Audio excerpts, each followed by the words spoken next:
Čus, já jsem Hofy a vítám tě u dalšího videa. Tak, a rok 2025 začíná. Tímhle videem bych vás chtěl všechny pozdravit a popřát vám hodně štěstí do nového roku a zároveň se rozloučit s tím minulým. Tím, že tu máme nový rok, tak to znamená, že máme taky nové možnosti. Když si říkáte, že s něčím chcete začít, tak teďka je ten správný moment. Musíme si uvědomit, že život máme jenom jeden a že se nám kurva krátí. Tak kdy jindy začít než právě teď? Nikdy nevíš, kdy ti život skončí a tak bys ho měl žít naplno. Doufám, že každý z vás má nějaký předsevzetí, který splní. Já už mám svoje vymyšlený a zveřejním je za rok, tak uvidíme, jestli se mi splní nebo ne. Rok 2024 mohl být pro někoho horší, pro někoho lepší, ale to už je tímto dnem minulostí. Takže se musíme soustředit na to, co bude.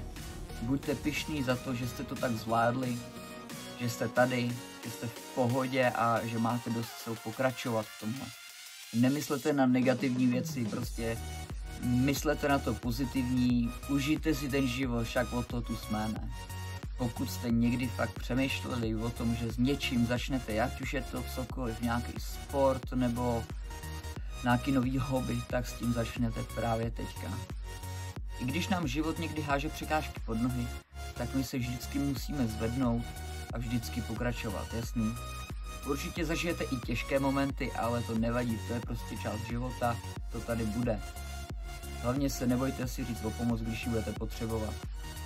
Buďte silný a dělejte věci pro sebe. Nedělejte věci jenom kvůli tomu, že to po vás chtějí druzí, ale vám to nic nepřinese. Žádnou radost, štěstí, nic. Nemyslete na to, co si o vás myslej, dělejte to pro sebe.